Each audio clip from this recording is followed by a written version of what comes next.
งานแต่งของพี่น้องทางฝั่งขัวและลาวเจ้าสาวนี่มันคนลาวเด้อเจ้าบ่าวเป็นพี่น้องทางฝั่งขัวทางมาไทยสยามบุรีเจ้าสาวแล้วอยู่ใส่ทางบ้านทงมังนครหลวงเวียงจันทร์แต่งเหตุการณ์ให้คนประเพณีและคนใหม่บ้านใหม่พอดีจะเปลี่ยนว่าได้การงานดีแต่คือข้าคือเป็นเรื่องอะไรนะก็จะขอเป็นการประทับประกาศการประมูลขึ้นเรื่อยๆ งาน แล้ เลี้ยง ว ข้าวหนุ่มขำทองได้มาบริการรับไส้พี่น้องอยู่บ้านทุ่งมั่งอยู่บ้านทุ่งมั่งน้องแต่ครอบครัวมามากมาย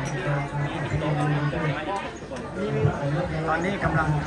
ทำฮีตคองประเพณีอยู่งานกับพอดีมวนตัวหนาวัดได้ด้วย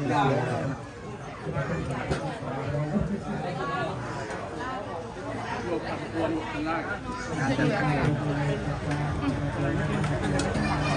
โอ้ยนี่น่าโอ้มันดีกว่าไม่เลือกยกได้ไหมผมก็ได้มันสองฝั่งระหว่างไทยลาวลาวไทยหน้าบัตรของมันเส้นทางเลข10สายบัตรเกิดนครหลวง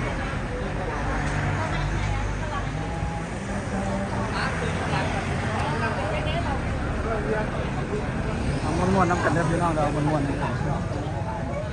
งานเฮาเมื่อนี้รับห้องมี2สาย1มีหัวซก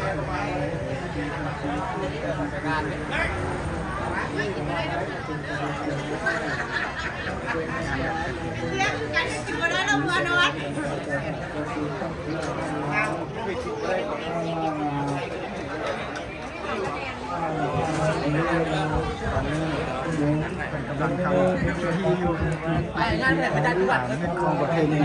ลาวและไทยเป็นของประเพณีค่ายคือกันฉะนั้นความหักความสามารถกันได้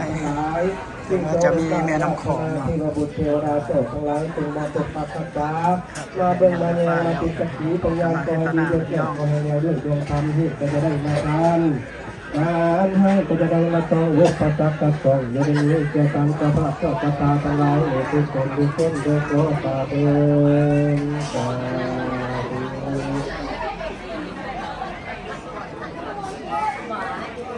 สบายดีสวัสดีกับสุขคนเด้อ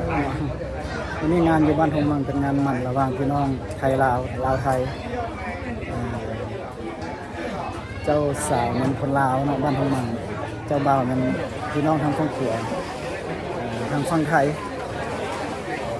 ม่วนพี่น้องสองฝั่งโค้งม่วนพี่น้องผู้ใดเข้ามาแล้วก็อย่าลืมกดไลค์กดแชร์คอมเมนต์กดติดตามด้วยขอขอบคุณบุษบกทุกคนFCทั้งภายในและต่างประเทศพี่น้องทางเพื่อนบ้านทางฝั่งขวาคอมเมนต์เข้ามาแล้วหลายทาง Facebook และทาง YouTube ด้วยพี่น้องเด้อแล้วก็พี่น้องทางสหรัฐอเมริกาเช่นเดียวกันส่งมาลำเลยกับบุษบกทุกคนเด้อขอบคุณ